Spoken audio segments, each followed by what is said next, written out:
thing. I think it's one of those deja vu things, or a dream is trying to tell me something. Yeah. Mine's more fresh than yours. Why? Coconut water. Makes it more fresh. I recently overdid it with training, and I did a little bit too much running and I injured my knee.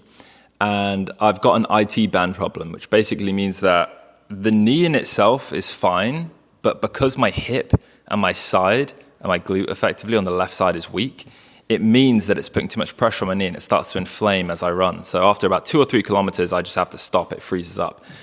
So I've overdone it basically, and I have to be doing this rehab now to try and get my legs and my glutes and all that stuff, my lower back a lot stronger so that I don't have this knee pain. But what this has made me really think about is what's called the stress recovery adaptation cycle.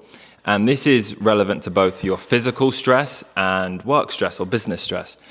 Now, when it comes to working out, if you end up doing more exercise, you're adding more stress to your body.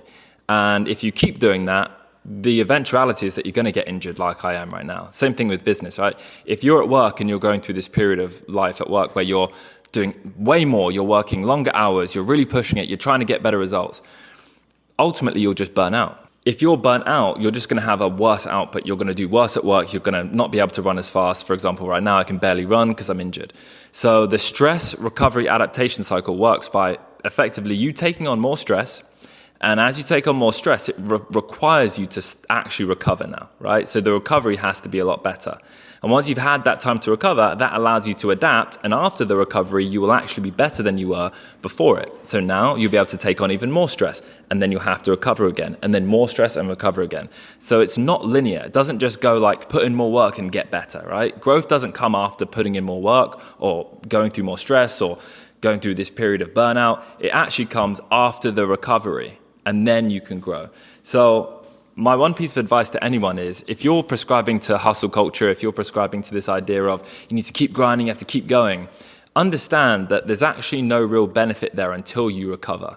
So for anyone, I say, look, 2 days on, 1 day off, meaning Monday, Tuesday, absolutely hammer it. Go as hard as you can with work, do as much as you possibly can, and really spend yourself. And at the end of the day on Tuesday now, you can start to reflect, and as Wednesday hits, this is your 1 day to recover. It doesn't mean that you don't work on Wednesday, but instead of you going 100%, now you're going maybe 60 to 70%.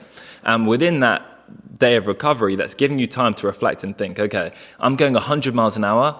Am I going 100 miles an hour in the right direction? Maybe not. Maybe you're going to veer course. Am I actually going down a route that I even enjoy? Maybe not. Veer course. Or is this working? And if it is working, keep going. But that ability to step back and recover is absolutely crucial. And that's why a lot of people are facing burnout, because they're not actually taught or told that recovery is absolutely imperative for adaptation and growth. It is law. And it is the way that people study sports science and the way that athletes improve. They cannot physically improve without recovery. It's the same thing in work. It's the same thing in your business. So now, let's say you've had that Wednesday recovery day. Thursday, Friday, you're going to hit it hard again. So you've had Monday, Tuesday, really going for it. Wednesday, recovery. Thursday, Friday, hit it hard. And then you have the weekend to spend with your family. You follow that routine, and you don't get too obsessed with this hustle culture, and you actually think smart, almost think like an athlete, because at work you are an athlete. You will start to see growth, because that growth comes from doing the right things consistently. You'll start to see the stress, recovery, adaptation cycle play out in life. It just teaches you, as much as you even enjoy that stress, as much as you enjoy really hustling, you do have to force yourself to recover. Every industry has their things that they do, and one thing that's been going on since the dawn of the real estate industry is something called a lunch and learn.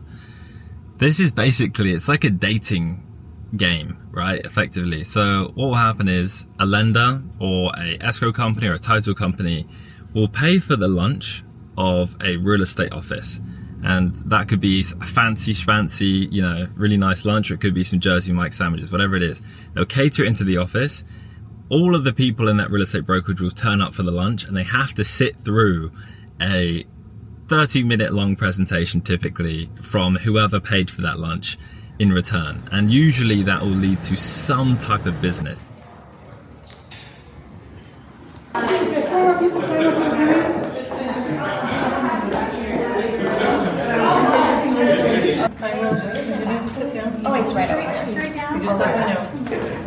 How's it going, guys? Yeah, good to see you. I'm from the infamous West Capital Lending. So I work with Tony and everyone here at West Cap. And something that we were all just talking about is affordability, right? And that's the trickiest thing, especially in our industry right now. It's like so many people like the idea of buying a home, but in reality, people don't think it's possible. I saw this article and it was like, I think it was 40% of people that don't own a home right now think it's impossible to buy one. Which is nuts, right? So it's all about educating people on the ways around it. So the cool thing is with Westcap is we obviously are a lender, but we're also a real estate company. So we have the lending side and the real estate side, and we can merge the two together. So as a real estate agent with Westcap, you can benefit from also having the license as a loan officer.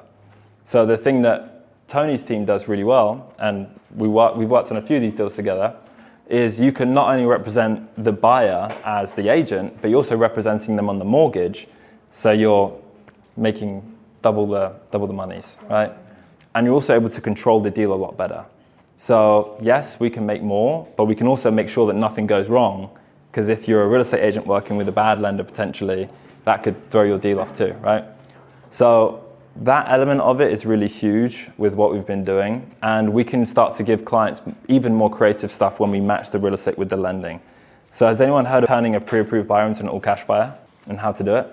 We have the best product arguably in the country right now, which is something called Westcap Cash. So the way it works is we can basically turn a pre-approval into an all-cash offer and have that thing closed in under 10 days. Really straightforward. And we're either leveraging the property that they're leaving, so we can effectively give them the cash based on the equity that they have in their existing home, or we can do it based off the weight of a pre-approval and refinance them after they've purchased the home. Right? So if it's a first-time home buyer, they can buy this new home all cash as long as they have a pre-approval. Once they've closed on the home all cash, we refinance out. So you're still getting two deals there, regardless of the situation. But now, if someone has to compete for a home, you cannot lose. So this is the second vlog now we've made in the span of 1 week. I'm starting to really enjoy this. If you haven't already, if you enjoyed this vlog, go ahead and like it. And also subscribe. We have more vlogs, more podcasts, all that stuff. Really enjoying doing this. I will see you, or we will see you in the next one.